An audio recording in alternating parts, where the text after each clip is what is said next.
यानंतर आपण राज्यातल्या स्थानिक स्वराज्य संस्थांच्या निवडणुकांसंदर्भातल्या अपडेट्स जाणून घेऊया। साताऱ्यातल्या निवडणुकीसाठी दोन्ही राजेंनी एकत्र येत नगराध्यक्षपदासाठी भाजपनं जाहीर केलेल्या अमोल मोहिते या उमेदवारांना शुभेच्छा दिलेल्या आहेत। साताऱ्यातल्या भाजपच्या नगराध्यक्षपदासह सगळ्या जागा जिंकून येतील असा विश्वास मंत्री शिवेंद्रराजे भोसले यांनी व्यक्त केलेला आहे। तर एकेकाळी काँग्रेसचा बालेकिल्ला असणाऱ्या साताऱ्यात केवळ आश्वासनं मिळाली, मात्र याची वचनपूर्ती ही भाजपनं केलेली आहे असं खासदार उदयनराजे भोसले यांनी म्हटलंय।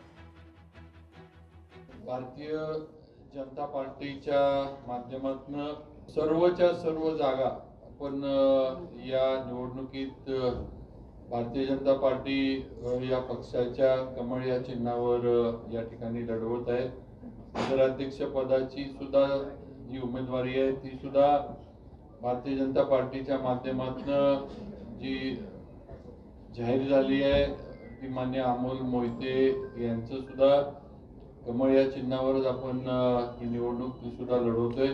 त्यामुळे मला खात्री आहे की हे करत असताना जो माझ्या समोर जो प्रश्न होता तो शिवेंद्रराजांच्या दोघांच्या समोर त्यांच्या सुद्धा समोर जो प्रश्न होता की आता नेमकं उमेदवार मोजके म्हणजे जागा मोजके आहेत द्यायचं कोणाला, तर त्या ठिकाणी ज्यांनी खऱ्या अर्थाने लोकांसाठी झटले, लोकांचे प्रश्न मार्गी लावले, हा निकष आम्ही तिथं लावला।